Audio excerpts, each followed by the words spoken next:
শুভ সকাল প্রাণের বাংলাদেশ, প্রিয় বাংলাদেশ, কাছে দূরে বিশ্বজুড়ে যারা দৃষ্টি রেখেছেন প্রিয় টেলিভিশন আরটিভির আয়োজনে স্বাগত সকলকে মিস্টার ম্যাঙ্গো নিবেদিত তারকালাপের গল্প কথায়। দর্শক, এই প্রিয় পৃথিবীর সব কিছুই হয়তো আমাদের সবার পছন্দ নয়, উল্টোভাবে বলতে গেলে পৃথিবীর সব কিছুই সকলের অপছন্দও নয়। সুতরাং ভালো লাগা আর মন্দ লাগা, কল্যাণ অকল্যাণ, এই দুটোকে ভাবনায় নিয়েই আমাদের দিন শুরু হয় এবং এক রাশ জমানো অভিজ্ঞতা অনুভূতি নিয়ে দিন শেষে ঘুমাতে যাই আমরা। এর মাঝেই চলে নিত্যদিনের যাপিত জীবন, সমাজ, সংসার, রাষ্ট্র আর বিশ্ব। এই বিশ্ব বিনোদনের মঞ্চে কেউ নাচিয়ে তো কেউ গাইয়ে, কেউ খেলোয়াড় তো কেউ দর্শক, নানাভাবে চলে বিনোদনের আদান প্রদান। আমাদের সেই বিনোদন ভ্রমণের সময়ের সঙ্গে পথ চলা, সময়ের ব্যস্ততম একজন মডেল অভিনেত্রী তানজিন তিশাকে আজ আমরা আমন্ত্রণ জানিয়েছি আমাদের গেস্ট সিটে। শুভ সকাল, স্বাগত। কেমন আছো? ভালো আছি, আপনি কেমন আছেন? অনেক ভালো আছি। তানজিন তিশাকে পেলে না আমার আসলে কোনো ফর্মাল কনভারসেশন করব এটা ভাবতে পারি না। তুমি তো আমাদের আরটিভি পরিবারেরই একজন। হ্যাঁ, আমি যেমন আপনি বলে বলছি যে না, আমার মনে হয় তুমিতে আমরা বেশি কমফোর্টেবল, মানে আমারই বলে এরকম লাগছিল। সো আসলেই মানে আরটিভিটা আমার কাছে একটা পুরোই আমার ফ্যামিলির মতো। সেই জায়গা থেকে একদম সকাল থেকে শুরু করি, যেহেতু সকালের আবহ। সকালে সর্বপ্রথম কোন কাজটি শুরু করো? ঘুম থেকে অবশ্যই উঠে আগে ফোনটা চেক করি, বিকজ প্রতিদিন যেহেতু শুটিং থাকে, সেট থেকে একটা কল যায়। সো যাতে সেটের মানুষগুলাকে খুব টেনশনে না রাখার জন্য একটু ফোনটা রেসপন্স করা ইম্পর্টেন্ট। সো আমি যেটা খেয়াল করেছি যে আমার ফোনটা রেসপন্স করাই হয় ফার্স্ট। আচ্ছা, সবার প্রথম ফোন দিয়ে শুরু হচ্ছে তাহলে? হ্যাঁ, অবশ্যই। মানে এটা তো আসলে কাজের দায়িত্বের জায়গা থেকে হয়ে যায়, আসলে হয়ে যায়। মানে সামহাও আমরা চাই না যে আমরা উঠি ফোনটা ধরি, বাট ফোনটা ধরা আমাদের বলবো যে একটা দায়িত্ব হয়ে গেছে এখন। আর দায়িত্বের বাইরে নিজের জন্য কিছু? নিজের জন্য উঠে আগে কিছুক্ষণ বসি, আগে প্ল্যানটা করি, সারাদিনের প্ল্যানটা, যাতে সারাদিনটা একটু ভালোভাবে কাটে। ওইটা বলবো ওইটা আমার নিজের প্ল্যান, ওইটা আমার নিজস্ব প্ল্যান আসলে। বাহ, চমৎকার। খুব প্ল্যান করে কি তিশা কাজ করে? খুব ভেবে চিন্তা করে তারপর সতর্কভাবে? একটা টাইমে একদমই করতাম না, মানে সতর্ক আমার মধ্যে ইটস ইম্পসিবল। মানে ইম্পসিবল ছিল। এখন যেটা হয়েছে, প্ল্যান করে কাজ না করলেই না, বিকজ একটা মানে সারাদিনে এতগুলা কাজ রয়ে যায়, প্রত্যেকটা যদি প্ল্যান ওয়াইজ না করি তাহলে প্রত্যেকটাই আসলে আলটিমেটলি ডিস্ট্রয় হয়ে যাবে। সো আমার মনে হয় যে প্রত্যেকটা যদি একটু প্ল্যান করে করে করা যায় তাহলে আমার জন্য কাজ করতে একটু সুবিধা হয়। সো এখন কাজের প্রেশার এত, সো একটু প্ল্যান করে একটু সতর্ক না হয় কাজ করাটা একটু ডিফিকাল্ট। বলছিলে যে একটা সময় প্ল্যান করে কাজ করা হতো না, তাহলে একদম ছোটবেলা থেকে শুরু করি। ছোটবেলাটা কেমন ছিল? আমাদের দেখা যায় সবারই শৈশবের মানে স্মৃতিগুলো অন্য রকম একেবারেই। হ্যাঁ, একেবারে আমারটাও মানে ব্যতিক্রম নয়। আমি হচ্ছে বংশের সবচেয়ে ছোট মেয়ে আদুরে। হ্যাঁ, আমার বাসারও 4 বোনের ছোট বোন আমি। সো আমারটা একদম ডিফারেন্ট ভাবে হয়েছে, মানে যা সাপোজ আমার বোনদের জন্য কোনো কিছু একটা অ্যালাউ না, আমার জন্য সেটা অ্যালাউড ছিল, বিকজ আমি একটু বেশি আদরের ছিলাম। সো সব কিছু মিলে আমার ছোটবেলাটা যেভাবে গিয়েছে এখন টোটালি ডিফারেন্ট হয়ে গেছে। মানে সবাই আমাকে সামলাতো, এখন আমি সবকিছু সামলাই। মানে বোঝা যাচ্ছে অনেক ম্যাচুরিটি চলে এসেছে ইতিমধ্যে। না, ভিতরে একটা জায়গা আছে যেখানে এখনো ম্যাচুরিটি আসেনি। আমার বাসায় আমি এখনো ওই ছোটবেলারই তিশা, বা আমাকে যে নামে ডাকে, বাট কাজের জায়গাটায় ম্যাচুরিটি চলে এসছে। আসলে বাবা মা বলো বা বড় ভাই বোন বলো, তাদের কাছে না বড় হওয়াটা খুব ডিফিকাল্ট। আসলে ইটস কোয়াইট ডিফিকাল্ট। একটু মিডিয়ায় কাজ করার একদম শুরুর সময়টা নিয়ে জানতে চাই। দেখা যায় যে আমাদের এখনো সোসাইটিতে এখনো এটা বিরাজ করে যে আমরা অন্য কোনো প্রফেশনে কাজ করব, সেটা খুব নর্মাল। কিন্তু যখন শুনছি যে একটা মেয়ে মিডিয়াতে কাজ করবে, একটা মেয়ে কিন্তু অনেক কষ্ট করে স্ট্রাগলিং করে নিজের যোগ্যতা দিয়ে এফর্ট দিয়ে তারপরে মিডিয়াতে কাজ শুরু করে। তারপরেও ফ্যামিলি থেকে দেখা যায় না সেরকম অ্যালাউ করে না, বা হচ্ছে অন্য আদার্স যারা আছে বাইরের মানুষের বংশের বা ফ্যামিলি। আমার ব্যাপারটাও কি সেরকম ছিল? আমার ব্যাপারটা সেরকম ছিল বলতে, আমি একদিক থেকে বলবো যে মানুষের যে ধারণা সেটা আমরা চেঞ্জ করতে পারবো না, এটা মানুষের মেন্টালিটি। আর তারা দূর থেকে দেখছে, তারা কাছের থেকে দেখছে না দ্যাট আমরা কি করছি। সো এটা তাদের চিন্তা হতেই পারে, এটাকে আমি অ্যাপ্রিসিয়েটও করি না, এটাকে আমি মানে নিন্দাও করি না, উইচ ইজ ভেরি ট্রু। আমি যেটা বলবো যে আরেকটা কাজ, মানে মেয়েদের সব কাজই সেম আমার কাছে, কারণ আমি যদি আরেকটা কাজ করতে যাই, অন্য প্রফেশনে যাই, আমি যেটা ফেস করব, আমি এখানে সেটাই ফেস করছি।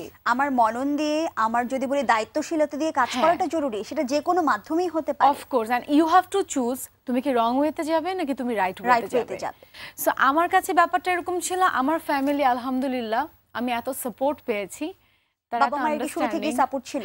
না, আব্বুর কথাটাই বলতে চাচ্ছিলাম যে এত সাপোর্ট পেয়েছি উইদাউট মাই ফাদার। আমার বাবা একটা টাইমে একদমই সাপোর্ট করতো না, দ্যাট কেন, কিসের জন্য। বাট এখন যেটা হয়, আমার বাবা আমাকে ফোন দিয়ে খবর নেয়, that are you okay, like খেয়েছো, কখন বাসায় আসছো, শুটিং কখন শেষ। So this is the difference, যে যখন তুমি একটা জায়গাকে বুঝে যাবে তখন তুমি জায়গাটাকে সাপোর্ট করবে, যদি এটা রাইট ওয়েতে হয়। যদি রং ওয়েতে হয় তাহলে এটা যে কোনো প্রফেশনে হতে পারে। এবং ইতিমধ্যেই তো নিজের কাজ দিয়ে সেটা প্রমাণ করেছো। এবং বাবার কাছ থেকেও যদি বলি যে পারমিশন তো পুরোপুরি একদম হয়ে গেছে। সেই জায়গা থেকে একটু জানতে চাই যে এই যে বলছিলে যে বাবা প্রথম একেবারে একটু ডিমোটিভেটেড ছিল ব্যাপারটা নিয়ে, কিন্তু কখন থেকে আসলে বিশ্বাসযোগ্যতাটা তৈরি হলো যে না? যখন থেকে দেখছে যে আমার মেয়ে, আমি যেটা আব্বুর দিক থেকে বলছি, যে আমার মেয়ে নিজেকে ঠিক রেখে নিজের সব কিছু মেনটেন করে তার কাজটা করে যাচ্ছে, অ্যান্ড সে ভালো রেসপন্স পাচ্ছে, দর্শকের কাছ থেকে ভালোবাসা পাচ্ছে, and it's a big thing, right? এই কারণেই জিজ্ঞেস করলাম, কারণ হচ্ছে এখন পর্যন্ত হয়তোবা অনেক বাবা মা মিডিয়াতে একটা মেয়ে কাজ করবে, তার যোগ্যতা থাকা সত্ত্বেও কিছুটা মানে হচ্ছে ডিমোটিভেট করে মেয়েটাকে, বা কাজ করার জন্য পারমিশন করে না, অ্যালাউ করে না। তোমার এই কথাটা শোনার পরে হয়তোবা অনেকে ইন্সপায়ার হবে। এন্ড আমি এটা ফেস করেছি। সো আই হোপ যে রাইট ওয়েতে চললে সব প্রফেশনই আসলে রাইট। এক্স্যাক্টলি, সেটাই। তিশা, এই বিষয়গুলো নিয়ে তো কথা বলার আছে, তবে তার আগে তুমি জানো তারকালাপের অতিথিদের জন্য আমরা একটা বায়োগ্রাফি তৈরি করে থাকি, তোমার জন্য তৈরি করেছি, দেখাতে চাই। হ্যাঁ, শিওর।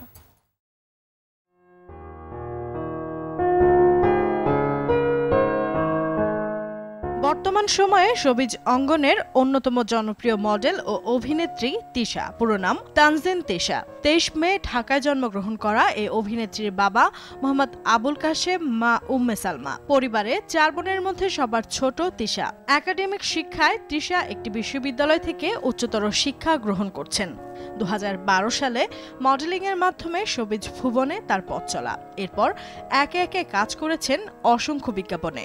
2014 সালে ইউটার্ন নাটকে অভিনয়ের মাধ্যমে টেলিভিশনে তার পথ চলা।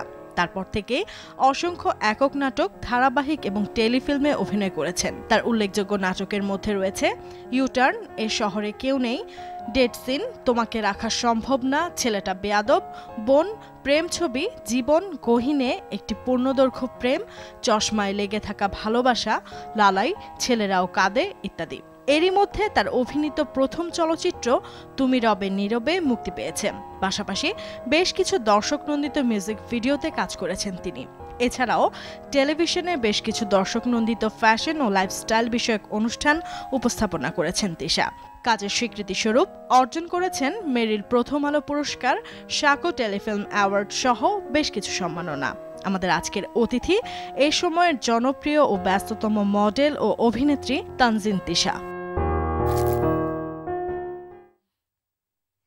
ছোট্ট পরিসরে দেখছিলাম পুরো জার্নিটা, এবং যদি বলি যে মডেলিং, অ্যাক্টিং, ডান্সিং সবকিছু মিলিয়ে এত কাজ করা হচ্ছে, সমন্বয় কিভাবে করো জানবো। তবে একটা বিরতির সময় হয়ে গিয়েছে, বিরতি থেকে ফিরে এসে দর্শক, মিস্টার ম্যাঙ্গো নিবেদিত তারকালাপের গল্পের অতিথি হয়েছেন আমাদের শোবিজের চেনা মুখ, অভিনয়ের মেয়ে তানজিন তিশা। তার সঙ্গে এই গল্প আলাপ থেকে এখন সংক্ষিপ্ত সময় বিরতি নিচ্ছি, দ্রুত বাকি গল্পের পরের অংশে ফিরছি, তাই সঙ্গেই থাকবেন।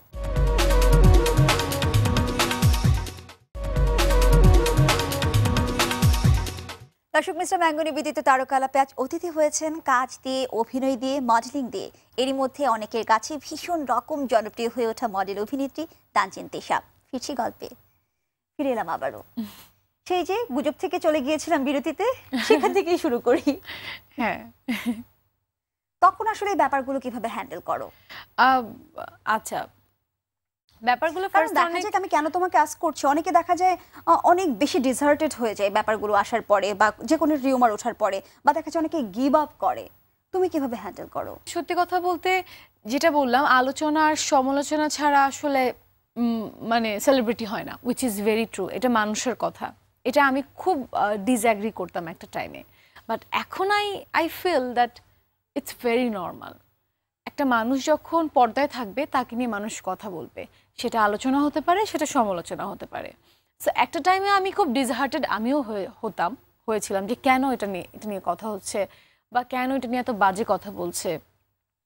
বাট পরে মনে হয়েছে না, ইটস আ পজিটিভ থিং। তুমি যদি লাইফের প্রত্যেকটা ব্যাপার পজিটিভভাবে ডিল করতে পারো বা পজিটিভভাবে নিতে পারো তাহলে তোমার কাছে সব কিছু পজিটিভ। সো তারপর থেকে আমি সব কিছু হোয়াট এভার সমালোচনা হোক অ্যান্ড আলোচনা হোক, আমার কাছে মনে হয় it's a good thing, it's a positive thing. So আমি এখন এইভাবেই নেই। এবং এটাই আমি বলবো স্ট্রেংথ, এটাই পজিটিভলি নেয়াই আসলে স্ট্রেংথ। এটাই স্ট্রেংথ। যদি তুমি এটা নেগেটিভলি নিয়ে তুমি হেরে যাও, দেন আমি বলবো this is not good for anyone. বন্ধুদের প্রসঙ্গে আসি। হ্যাঁ, sure. এখন তো বলছিলে যে অনেক ব্যস্ততার কারণে দেখা যায় সেভাবে নাচকে সময় দেওয়া হচ্ছে না বা মডেলিংকে সময় দেওয়া হচ্ছে না, কিন্তু ফ্রেন্ডরা কতটা সময় পাচ্ছে তানহীন তিশার কাছে? সবাই পাচ্ছে না, যেটা সত্যি কথা বলবো। একজন দুজন ফ্রেন্ড আছে যারা পাচ্ছে, তাও আমার জন্যই তারা সময় পাচ্ছে। যে সাপোজ আচ্ছা আমার এখন একটু ব্রেক দরকার, আমি একটু কোথাও গিয়ে ডিনার করব বা লাঞ্চ করব, আচ্ছা ঠিক আছে, আমার সবচেয়ে পছন্দের বন্ধুটাকে আমি ডেকে নিচ্ছি। কিন্তু দ্যাট ডাজন্ট মিন কেউ অপছন্দের, বাট আরও এরকম অনেক বন্ধু আছে যারা মানে আই থিঙ্ক আমি অনেক লাকি যে তারা আমার এখনও খবর নাই, স্কুল ফ্রেন্ড থেকে শুরু করে কলেজ ফ্রেন্ড, মানে এভরিওয়ান এখনও আমার খবর নাই, একটু দেখা করতে চাই, চল দেখা করি। আমি খুব মন থেকে চাই, বাট মানে আমি পারি না আমার সময়ের জন্য। আই থিঙ্ক এটা আমার ব্যাড লাক, বাট আমি এই দিক থেকে খুব লাকি, আমার কিছু ভালো ভালো বন্ধু আছে যারা এখনো আমাকে মনে করে। বাহ, চমৎকার। তিশা, তুমি আমার মনে হয় যে খুব বেশি মিউজিক ভিডিও করনি, কিন্তু যেগুলো করেছো সেগুলো হিট। এর রহস্য আসলে কি? রহস্যটা আমি জানি না, বাট ইটস ভেরি ট্রু। আমার শুরুটা হয়েছে মিউজিক ভিডিও দিয়ে, তারপরে আমি রবির টিভিসি করি, রবির ব্র্যান্ড অ্যাম্বাসেডর ছিলাম বেশ অনেক বছর। ইভেন এটা হতে পারে যে টার্নিং পয়েন্ট হিসেবেই কাজ করেছে সেই সময়টা। হ্যাঁ, ইটস ভেরি ট্রু। এটা হতে পারে যে আমি বেছে বেছে মিউজিক ভিডিও করেছি, ভালো সিঙ্গার, ভালো ডিরেকশন, ভালো লোকেশন, ভালো গান। অ্যান্ড এই ব্যাপারগুলো ছাড়া, ভালো দিকটা ছাড়া আমি কোনো মিউজিক ভিডিও করিনি। ইভেন এটাও হয়েছে যে আমি অনেক গ্যাপ দিয়ে মিউজিক ভিডিও করেছি। ইটস নট যে আমি এই মাসে 2টা মিউজিক ভিডিও করেছি বা প্রতি মাসে একটা করছি। আমি প্রায় 6 মান্থস গ্যাপ দিয়ে দিয়ে আমি মিউজিক ভিডিও করেছি। কোয়ান্টিটি আসলে কোয়ালিটির তুমি প্রায়োরিটি দিয়েছো, বোঝাই যাচ্ছে। আমি এটা প্রায়োরিটি দিয়েছি। সো হয়তো এই জন্য যে পুরো টিমটা ভালো ছিল, আমার পারফরমেন্স ভালো ছিল, সবার গান ডিরেকশন ভালো ছিল। সো সবকিছু মিলে আই থিঙ্ক হিট হয়ে গেছে, এটাও হতে পারে। এবং অনেক ফটোশুটেও কাজ করা হয়েছে। এখন যদি সেভাবে কাজ না করলেও অভিজ্ঞতা তো অনেক হয়েছে ইতিমধ্যেই। হ্যাঁ, আমি আসলে যেটা আমি করেছি, আমি সব একসাথে করিনি। আমি নাচ করেছি, নাচে তখন বেশি প্রায়োরিটি দিয়েছি, তারপর মডেলিংয়ে বেশি প্রায়োরিটি দিয়েছি, এখন অভিনয়ে পুরোপুরি প্রায়োরিটি দিচ্ছি। আমার সব কিছু একসাথে আমি প্রায়োরিটি দেইনি, কারণ সব কিছু একসাথে প্রায়োরিটি দিলে যেটা হয় সব কিছু না মানে একদম পারফেক্টলি করা যায় না, তখন পাজল হয়ে যায়, আসলে পাজল হয়ে যায়। সো আমি যেটা করেছি, যেহেতু আমি একদম একটা টাইম ছিল আমার টানা 3 বছর আমি একদম মডেলিংকে, ফটোশ্যুটকে আমি প্রায়োরিটি দিয়েছি। সো আমার মানে যত ব্র্যান্ড আছে সব তো করা হয়ে গেছে। সো অফকোর্স এটা একটা গুড এক্সপিরিয়েন্স আমার জন্য। সেই এক্সপিরিয়েন্স থেকেই জানতে চাই, ফটোশুট করতে হলে যদি টিপসই বলো বা হচ্ছে তোমার এক্সপিরিয়েন্স শেয়ার করতে চাও, কি কি বিষয়গুলো মাথায় রাখতে হয়? It's all about confidence. যদি তোমার মধ্যে কনফিডেন্স থাকে তাহলে তুমি যে কোনো ড্রেস, যে কোনো প্রোডাক্ট অ্যান্ড যে কোনো লুক তুমি প্রেজেন্ট করতে পারো। অনেকে আছে যে কোনো একটা গেট আপে নার্ভাস হয়ে যায়, আমি যেটা আমার প্রথম দিকে হতো, কোনো একটা গেট আপ, কোনো একটা ড্রেস আছে, এই ড্রেসটা আমি ক্যারি করতে পারবো কিনা। বাট নিজের মধ্যে যদি কনফিডেন্স লেভেলটা থাকে তাহলে আমার মনে হয় না কোনো কিছুতে কেউ আটকাতে পারে। আসলেই তাই, এটা কিন্তু সব ক্ষেত্রেই জরুরি। সব ক্ষেত্রেই জরুরি। আমাদের দেশের নাট্যাঙ্গনের কথা যদি বলি, সেটা তো অনেক বিস্তৃত, অনেক সমৃদ্ধ এবং অনেক গুণী আমরা যদি বলি যে অভিনেতা অভিনেত্রী কাজ করছে, অনুকরণীয় কেউ কি আছে বা অনুসরণীয় যাই বলি? এরকম অনেকে আছে, আমি এক্স্যাক্টলি একজনের নাম বলতে পারবো না, কারণ আমাদের আর্টিস্ট আমরা যারা আছি সবার মধ্যে কিছু ভালো দিক থাকে, কিছু খারাপ দিক থাকে। এটা আমি এর আগে মানে আমি সবসময় এটা বলি, বিকজ আমি ছোটবেলা থেকে এটাই করেছি যে একটা মানুষের যে ভালো দিকগুলা আমি সেগুলো পিক করার চেষ্টা করি। সো আমি খারাপ দিকটা অ্যাভয়েড করি। যদি আমি সেগুলো পিক করার চেষ্টা করি তাহলে আমার মনে হয় আমি প্রত্যেকটা যাদেরকে আমার পছন্দ, প্রত্যেকটা আর্টিস্টের ভালো দিকটা আমি আমার মধ্যে নিতে পারবো। সো এক্স্যাক্টলি আসলে কারো নাম বলাটা একটু ডিফিকাল্ট। আচ্ছা, এটা তো এড়িয়ে গেলে নেক্সট কোয়েশ্চেন আমি যেটা করবো সেটা এড়িয়ে যাওয়া যাবে না, সেটা হচ্ছে কো আর্টিস্ট হিসেবে তোমার হচ্ছে যদি কমফোর্ট জোনের কথা জানতে চাই, সে কে বা কারা? এক দুইজনের নাম বলতে পারো। একটা টাইম ছিল, আমি এটা অ্যাভয়েড করব না। একটা টাইম ছিল যে আমার নাম বলাটা খুব ইজি ছিল, বিকজ আমি কাজ খুব কম করতাম। এখন যেটা হয়েছে যে আমি এত কাজ করি, প্রত্যেকটা কো-আর্টিস্টই কোনো না কোনোভাবে খুব কমফোর্টেবল আমার জন্য। সো আমি কমফোর্টেবল যদি বলি অ্যাক্টিং এর দিক থেকে অনেক সাপোর্টিভ কিনা কো-আর্টিস্ট হিসেবে, তাহলে আমি বলবো নিশো ভাইয়া, সজল ভাইয়া, অপূর্ব ভাইয়া, আচ্ছা, তৌসিফ, এনিবডি এলস, জোভান। আচ্ছা, আমি কিন্তু সিরিয়ালে বলেছি, সো আমি সবার নামই বলেছি বিকজ আমি সবার সাথে কমফোর্টেবল। বিকজ আজকাল আমরা কো-আর্টিস্টরা এরকম সাপোর্টিভ হই একজন একজনের জন্য, আমাদের কাজ করাটা অনেক সুবিধার হয়ে যায়। আসলে আমাদেরও সেই প্রত্যাশাই থাকবে। আসলে আর্টিস্ট তো আসলে ইউনিভার্সাল, সে সবার সাথেই কাজ করবে এবং আমরা তোমার কাছ থেকে ভালো ভালো কাজের প্রত্যাশা রাখতে পারি। অনেক ভালো থেকো তিশা, অনেক ভালো লাগছিল গল্প করতে। অনেক ধন্যবাদ আমাদের সময় দেওয়ার জন্য। Thank you so much. আমার প্রতিবারই আরটিভিতে এসে ভালো লাগে, আর আরটিভির সবাইকে জানাচ্ছি অনেক অনেক ধন্যবাদ। আর দর্শকদের ক্ষেত্রে বলতে চাই যে আমার জন্য দোয়া করবেন, যেভাবে আমাকে সাপোর্ট করছেন সেভাবে আমার জন্য সাপোর্ট করবেন, এটাই আসলে আমার জন্য অনেক বড় পাওয়া। Thank you so much. আবারও ধন্যবাদ। দর্শক, এই ছিল ঢাকা শোবিজের শোবির ব্যস্ততম মডেল আর অভিনেত্রী তানজিন তিশার সঙ্গে আজকের গল্প আলাপ। আশা করি আপনাদের ভালো লেগেছে। ভালো থাকুক প্রিয় তানজিন তিশা আর তার বন্ধু স্বজন সকলে, এ প্রত্যাশা আজ বিদায় নিচ্ছি। কাল আবারও দেখা হবে প্রিয় কোনো অতিথিকে সঙ্গে নিয়ে। সে পর্যন্ত ভালো থাকুন, ভালো রাখুন নিজেকে, চারপাশে সবাইকে, আর অবশ্যই প্রিয় মাতৃভূমি জন্মভূমি বাংলাদেশকে। আর হ্যাঁ দর্শক, আরটিভি নিয়মিত আয়োজন এবং জনপ্রিয় সব অনুষ্ঠান সহ এই অনুষ্ঠানটি পুনরায় দেখতে চাইলে ভিজিট করুন www.youtube.com/rtventertainment। ধন্যবাদ সবাইকে।